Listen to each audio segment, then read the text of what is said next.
नमस्कार दोस्तों, true crime episodes channel में एक सच्ची घटना के साथ आपका फिर से स्वागत है। हम आशा करते हैं आप सभी अच्छे होंगे, तो वीडियो में लास्ट तक बने रहे। और हाँ दोस्तों, घटना के बारे में कमेंट करके अपने विचार जरूर रखें। अगर आपको हमारी टीम की मेहनत पसंद आए तो चैनल को सब्सक्राइब जरूर करें। हमें आपके सहयोग की बहुत जरूरत है। तो चलिए कहानी शुरू करते हैं। दिसंबर 2014 की बात है। सेक्टर 46 फरीदाबाद के चौकी प्रभारी सोहनपाल अपनी टीम के साथ क्षेत्र की रात्रि गश्त पर निकलने की तैयारी कर रहे थे कि तभी पुलिस कंट्रोल रूम से फोन आ गया। उन्हें बताया गया कि सेक्टर 45 की कोठी नंबर 387 में एक कत्ल हो गया है। पुलिस चौकी से घटनास्थल महज 2 किलोमीटर दूर था। सोहनपाल अपनी टीम के साथ 10 मिनट में उस जगह पहुंच गए जहां वारदात हुई थी। वह पॉश एरिया था और अक्सर सुनसान रहता था। इस वजह से पड़ोसियों को भी इस घटना का पता नहीं चल पाया था। रात को लगभग 3 बजे पुलिस को आया देख आसपास की कोठियों से लोग बाहर निकल आए। कोठी नंबर 387 में मौजूद एक व्यक्ति ने कोठी का मेन गेट खोल दिया। पता चला वह उसी कोठी में रहने वाला किराएदार राजेश सिंह था। उस समय के चौकी प्रभारी सोहनपाल ने अंदर जाकर देखा तो बेड पर एक लड़की मरी पड़ी थी, जिसकी हत्या गला रेत कर की गई थी। बिस्तर खून से पूरी तरह सना हुआ था। जिस कमरे में हत्या हुई थी उसमें रखी अलमारी और उसका लॉकर खुला हुआ था। अलमारी का सारा सामान बिखरा पड़ा था। प्रथम दृष्टया मामला लूटपाट का लग रहा था। ऐसा लगता था जैसे हत्यारे लूटपाट के इरादे से घर में घुसे हों और विरोध करने पर लड़की की हत्या करके कीमती सामान व नकदी लेकर फरार हो गए हों। पुलिस को सूचना कोठी की मालकिन पुष्पा कोहली ने दी थी। उसने बताया कि मृतका उसकी बेटी किरण है। पुष्पा के अनुसार उसका पति सुरेंद्र कोहली और 12 वर्षीय बेटा नितिन कोहली बीते दिन सुबह ही उसकी अस्वस्थ मां को देखने बठिंडा, पंजाब गए थे। वारदात के वक्त पुष्पा कोहली और किरण ही घर में थीं।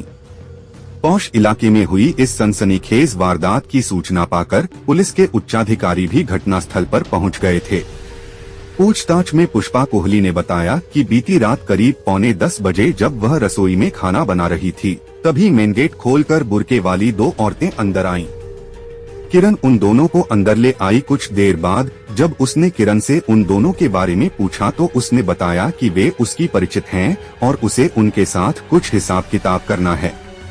उस वक्त बुर्के वाली दोनों औरतें सोफे पर बैठी थीं। वे दोनों चूंकि अपने चेहरों पर नकाब डाले हुए थीं, इसलिए वह उनके चेहरे नहीं देख सकी थी। उन्हें बैठा छोड़कर वह अपने कमरे में चली गई थी। पुष्पा के अनुसार कुछ देर बाद किरण एक गिलास में पानी लेकर उसके कमरे में आई। उसने चूंकि थोड़ी देर पहले ही खाना खाया था, इसलिए पानी पीकर गिलास मेज पर रख दिया। उसके बाद या तो वह बेहोश हो गई थी या फिर सो गई थी। पुष्पा के अनुसार देर रात करीब 2 बजे जब वह उठी तो उसके दोनों हाथ और दोनों पैर दुपट्टे से बंधे हुए थे और मुंह में कपड़ा ठुंसा हुआ था। उसने उठने की कोशिश की तो वह बिस्तर से नीचे गिर गई। कपड़ा ठुंसा होने की वजह से उसके मुंह से आवाज भी नहीं निकल रही थी। पुष्पा ने आगे बताया कि जैसे तैसे उसने बेड पर पड़ा फोन उठाकर पहले किरण का नंबर मिलाया, लेकिन उसने फोन नहीं उठाया। फिर उसने अपनी नौकरानी सपना के पति अजीत का नंबर मिलाया। नंबर तो लग गया, लेकिन मुंह में कपड़ा ठुंसा होने की वजह से बात नहीं हो सकी। इस पर वह घिसटते हुए दरवाजे के पास पहुंची और दोनों पैरों से जोर जोर से कमरे का दरवाजा पीटा। दरवाजा पीटने की आवाज सुनकर किराएदार राजेश सिंह नीचे आया। वह बाहर से दरवाजा खोलकर अंदर आया और उसके हाथ पैर खोल दिए। तब तक नौकरानी सपना और उसका पति भी आ गए थे। पुष्पा कोहली ने आगे बताया कि उसके यह पूछने पर कि किरण कहाँ है, राजेश सिंह ने जवाब दिया कि वह अपने कमरे में सो रही होगी। लेकिन जब उसके कमरे में जाकर देखा गया तो किरण मरी पड़ी थी। किसी ने उसका गला काटकर उसकी हत्या कर दी थी। उसका सारा बिस्तर खून में डूबा हुआ था और अलमारी का सामान इधर उधर फैला पड़ा था। यह देखकर उसने इस घटना की सूचना पुलिस को दे दी थी। उपरोक्त बातें बताते बताते पुष्पा कोहली फूट फूट कर रोने लगी। पुलिस ने उससे नंबर लेकर उसके पति सुरेंद्र कोहली को फोन करके इस हादसे की सूचना दे दी और जल्दी से जल्दी फरीदाबाद पहुंचने को कहा। इसके साथ ही पुलिस ने पुष्पा की शिकायत पर अज्ञात हत्यारों के खिलाफ भादंबी की धारा 302, 394 के तहत केस दर्ज कर लिया। सुबह को एसीपी पूनम दयाल ने मामले की गंभीरता को देखते हुए इसकी जांच इलाका पुलिस की जगह उस समस्या के CIA NIT in charge inspector Vimal Kumar, sub inspector Narendra Kumar और अश्विनी कुमार को सौंप दी ताकि पौष इलाके में हुई इस हत्या के मामले से जल्दी पर्दा उठ सके। इंस्पेक्टर विमल कुमार ने अपनी टीम के साथ मौका वारदात का मुआयना किया। उन्होंने पुलिस फोटोग्राफर, फिंगरप्रिंट एक्सपर्ट और फोरेंसिक टीम को भी मौके पर बुला लिया था ताकि जरूरी सबूत जुटाए जा सकें। प्राथमिक कार्रवाई के बाद मृतका किरण की लाश को पोस्टमार्टम के लिए अस्पताल भेज दिया गया। पोस्टमार्टम से पता चला कि उसकी मृत्यु श्वास नली कट जाने के कारण हुई थी। पूछताछ और पुलिस छानबीन में पता चला कि मृतका किरण के पिता सुरेंद्र कोहली काफी समय पहले पंजाब से आकर फरीदाबाद में बस गए थे। उनका फरीदाबाद सेक्टर 28 में बिल्डिंग मटेरियल का कारोबार था। सुरेंद्र कोहली का विवाह 1989 में बठिंडा, पंजाब की पुष्पा कोहली से हुआ था। विवाह के बाद कोहली के घर में किरण का जन्म हुआ, जिसे घर में सब प्यार से गुड़िया कहते थे। किरण के जन्म के 11 साल बाद कोहली परिवार में बेटा जन्मा, जिसका नाम नितिन रखा गया। 12 वर्षीय नितिन कोहली फिलहाल फरीदाबाद के एक नामी स्कूल में कक्षा 7 में पढ़ रहा था। पुष्पा कोहली घरेलू महिला थी और घर पर रहकर घर परिवार व बच्चों की जिम्मेदारी संभालती थी। किरण जवान हो चुकी थी। उस पर चूंकि कभी भी पारिवारिक पाबंदियां नहीं रही थीं, इसलिए वह शुरू से ही फैशनप्रस्त और आजाद ख्याल लड़की थी। मोबाइल, फिल्में, टीवी और इंटरनेट की दुनिया ने उसे और भी आधुनिक और स्वच्छंद बना दिया था। वह जो करना चाहती थी कर गुजरती थी, बिना इस बात की परवाह किए कि उसके परिवार वालों की नजर में वह अच्छा है या नहीं। इसी सब के चलते किरण ने अपने परिवार की मर्जी के खिलाफ 22 नवंबर 2010 को एक विजातीय युवक रंजीत त्रिपाठी से प्रेम विवाह कर लिया था। रंजीत गांव लकड़पुर, जिला फरीदाबाद का रहने वाला था। शादी के बाद किरण घर छोड़कर रंजीत त्रिपाठी के साथ दिल्ली स्थित सरिता विहार के निकटवर्ती इलाके मदनपुर खादर में किराए के मकान में रहने लगी थी। परिवार से अलग रहकर जब जिंदगी की कड़वी सच्चाइयों से सामना हुआ तो किरण और रंजीत दोनों ने अलग अलग प्राइवेट फर्मों में नौकरी कर ली। किरण ने जिस फर्म में नौकरी की वह रियल एस्टेट का कारोबार करती थी। उसके मालिक का नाम महफूज आलम था। महफूज आलम का ऑफिस कालिंदी कुंज में था। कालिंदी कुंज मदनपुर खादर के पास ही है, इसलिए किरण को ऑफिस आने जाने में कोई परेशानी नहीं होती थी। महफूज आलम के साथ काम करते करते किरण उसके लिए काफी महत्वपूर्ण बन गई थी। नतीजतन महफूज आलम उसे अच्छी तनख्वाह के अलावा सौदे से मिलने वाली रकम में मोटा कमीशन भी देने लगा। इसी के चलते किरण ने अच्छा खासा बैंक बैलेंस इकट्ठा कर लिया था। दूसरी ओर उसके पति रंजीत को नौकरी से इतना पैसा भी नहीं मिलता था कि घर का खर्च ठीक से चल सके। जब उम्मीद से ज्यादा पैसा मिलने लगता है तो कई कमजोर लोगों के पैर बहकने लगते हैं। किरण के साथ भी ऐसा ही हुआ। आय का स्रोत बढ़ा तो उसने शराब पीकर देर से घर आना शुरू कर दिया। रंजीत ने यह बात किरण की मां पुष्पा कोहली को बताई। मां ने अपने स्तर पर किरण को समझाने का प्रयास भी किया, लेकिन इससे किरण की दिनचर्या और व्यवहार में कोई बदलाव नहीं आया। नतीजतन पति पत्नी के बीच मतभेद बढ़ने शुरू हो गए। इस बात को लेकर रंजीत और किरण के बीच कई बार गर्मागर्म बहस भी हुई। पति से जब ज्यादा मतभेद बढ़ गए तो किरण ने उसके खिलाफ दिल्ली की साकेत कोर्ट में तलाक का मुकदमा डाल दिया। इसके बाद वह 27 जून 2013 को रंजीत का साथ छोड़कर फरीदाबाद में मां के पास आकर रहने लगी। घर लौटकर भी किरण में कोई बदलाव नहीं आया। अब उसने नाइट क्लब में शराब पीकर देर रात घर आना शुरू कर दिया था। जवाब मांगने पर वह गाली गलौज और मारपीट तक पर उतर आती थी। किरण का हाई प्रोफाइल लाइफस्टाइल कोहली परिवार के लिए बदनामी का कारण बन रहा था। एक तो शादी के बाद भी बेटी घर में बैठी थी, दूसरे वह शराब पीकर देर रात घर लौटती थी। मां पुष्पा कोहली इस बात को लेकर तनावग्रस्त रहने लगी थी। उसकी समझ में नहीं आ रहा था कि इस समस्या का कैसे समाधान करे। यह सब चल ही रहा था कि किरण की हत्या हो गई थी। बहरहाल इंस्पेक्टर विमल कुमार ने अपनी टीम के साथ बेहद बारीकी से घटनास्थल का मुआयना किया तो पाया कि पुष्पा कोहली द्वारा लिखाई गई रिपोर्ट और मौका वारदात पर पाए गए सबूतों में काफी झोल है।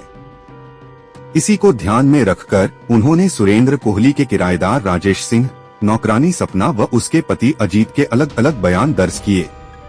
जब उन बयानों को क्रॉस चेक किया गया तो विमल कुमार को कई बातों पर शक हुआ।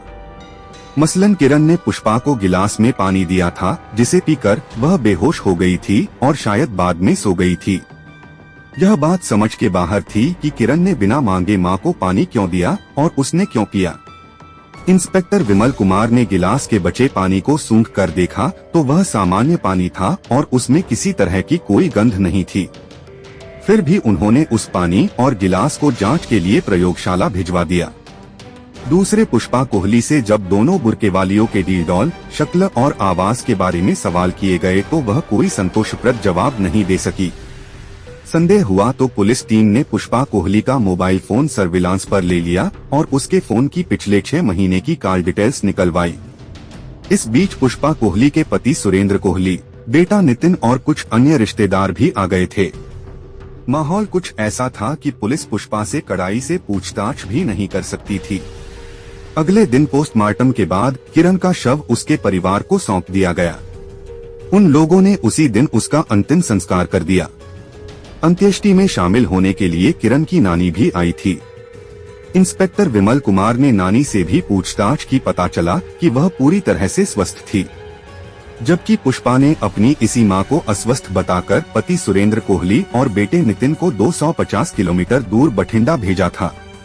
पुष्पा से टुकड़ों में हुई पूछताछ में महफूज आलम का नाम कई बार आया था। बुर्के वाली औरतों का जिक्र आने से पुलिस का शक महफूज आलम पर ही गया। पुलिस ने महफूज आलम से पूछताछ की लेकिन उसने इस मामले में अपनी कोई भी भूमिका होने से इनकार किया। अलबत्ता यह जरूर माना कि किरण उसके यहाँ काम कर चुकी थी और वह उसे मोटा वेतन देता था। महफूज हालांकि किरण की हत्या में अपनी कोई भी भूमिका होने से इनकार कर रहा था। फिर भी हत्या का मामला होने की वजह से पुलिस ने उसे पूछताछ के लिए थाने में ही बिठाए रखा, बाद में उसे छोड़ दिया गया। किरण की हत्या की सूचना पाकर उसका पति रंजीत त्रिपाठी भी फरीदाबाद आ गया था। वह फिलहाल मुंबई में नौकरी कर रहा था। पुलिस ने उससे भी पूछताछ की लेकिन हत्या में उसकी किसी भी तरह की भूमिका न मिलने पर अगले आदेश तक उसे घर छोड़कर न जाने की कड़ी हिदायत देकर जाने दिया गया। पुष्पा कोहली के मोबाइल फोन की कॉल डिटेल्स पुलिस के पास आ गई थी। उसका गहराई से अध्ययन करने पर पुलिस को उसमें एक ऐसा नंबर मिला जिस पर पुष्पा दिन के समय हफ्ते में 2 से 3 बार फोन करती थी। यह नंबर पंजाब का था। पुष्पा से इस नंबर के बारे में पूछा गया तो उसने बताया कि वह नंबर उसके एक मुंहबोले चाचा का है जो पंजाब में रहता है। उससे वह पारिवारिक बातें करती थी। घटना वाली रात पुष्पा कोहली के मोबाइल पर आने जाने वाली कुल 3 कॉल्स पाई गई थीं। पहली कॉल रात 8 और 9 बजे के बीच आई थी जो कि मिस्ड कॉल थी। इसी नंबर पर पुष्पा कोहली के मोबाइल से 10 बजे के आसपास एक मिस्ड कॉल दी गई थी। तीसरी और आखिरी कॉल पुष्पा कोहली की नौकरानी सपना के मोबाइल से आई थी जिसे रिसीव किया गया था। पुलिस ने उस नंबर पर जिससे मिस्ड कॉल आई थी और जिस पर पुष्पा ने मिस्ड कॉल दी थी फोन किया तो वह नंबर लगातार बंद मिला।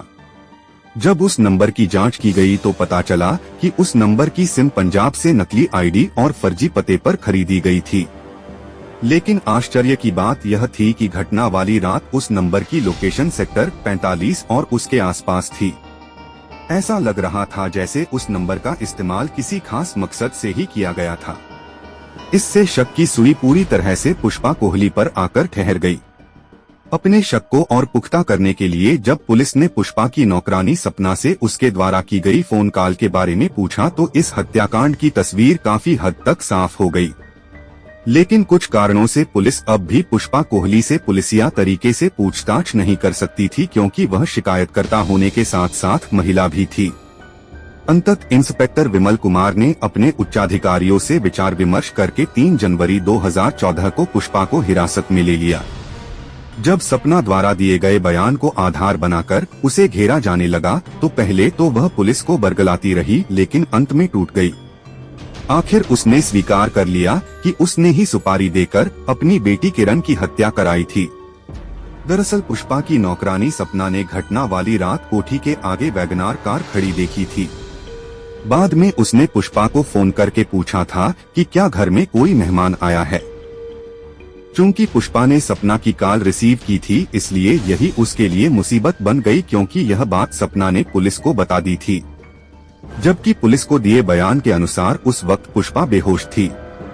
पुलिस को दिए गए इकबालिया बयान में पुष्पा कोहली ने बताया कि किरण की आदतों और व्यवहार से वह तनावग्रस्त रहने लगी थी। अपनी इस समस्या को हल करने की योजना के तहत उसने अपने गांव के मुंहबोले चाचा हवलदार कुलविंदर सिंह, जो कि जालंधर के कैंट थाने में तैनात था, को हत्या की रात फरीदाबाद बुलाया। कुलविंदर अपने एक अन्य साथी के साथ वैगनार कार से 27 दिसंबर की देर शाम फरीदाबाद पहुंच गया था। वह अपना मोबाइल फोन जालंधर में अपने घर छोड़ आया था, ताकि पुलिस की जांच में उस पर कोई आंच आए तो वह साबित कर सके कि वह हत्या के वक्त जालंधर में था। कुलविंदर पंजाब से फर्जी आईडी पर खरीदी गई नई सिम अपने साथ लाया था। इसी सिम को उसने दूसरे मोबाइल में डालकर पुष्पा कोहली को मिस्ड कॉल देकर अपने फरीदाबाद पहुंचने की सूचना दी थी। पूर्व नियोजित योजना के तहत पुष्पा ने अपने मोबाइल से उसे मिस्ड कॉल दी, जिसका मतलब था कि रास्ता साफ है, कभी भी अंदर आ सकते हो। इसके बाद रात के अंधेरे में कुलविंदर और उसके साथी ने घर के अंदर घुसकर किरण की गला रेत कर हत्या कर दी और कमरे में रखी अलमारी का सामान इधर उधर बिखेर दिया, ताकि मामला लूट व हत्या का लगे। हत्या के वक्त पुष्पा कोहली अपने बेडरूम में चली गई थी और अपने कानों को तकिए से ढक लिया था, ताकि बेटी के चीखने की आवाज उसे सुनाई न दे। इस हत्या की एवज में पुष्पा कोहली ने कुलविंदर को 1 लाख रुपए व सोने के कुछ गहने दिए थे, जिन्हें लेकर वह उसी रात अपने साथी के साथ पंजाब लौट गया था। पुष्पा के बयान के आधार पर पुलिस ने इस मामले में भादंबी की धारा 302, 494 के अलावा 34 भी जोड़ दी। पुष्पा कोहली को विधिवत गिरफ्तार करके फरीदाबाद की अदालत में पेश किया गया, जहां से उसे जेल भेज दिया गया। ऐसे अपराधों का अंजाम नहीं होता है। अपराध कभी छुप नहीं सकता। ऐसे अपराध करने से पहले सोच लेना चाहिए कि अंत में इसका अंजाम यही होता है। साथ ही नागरिकों को इस तरह के अपराधों से सतर्क रहने की जरूरत है।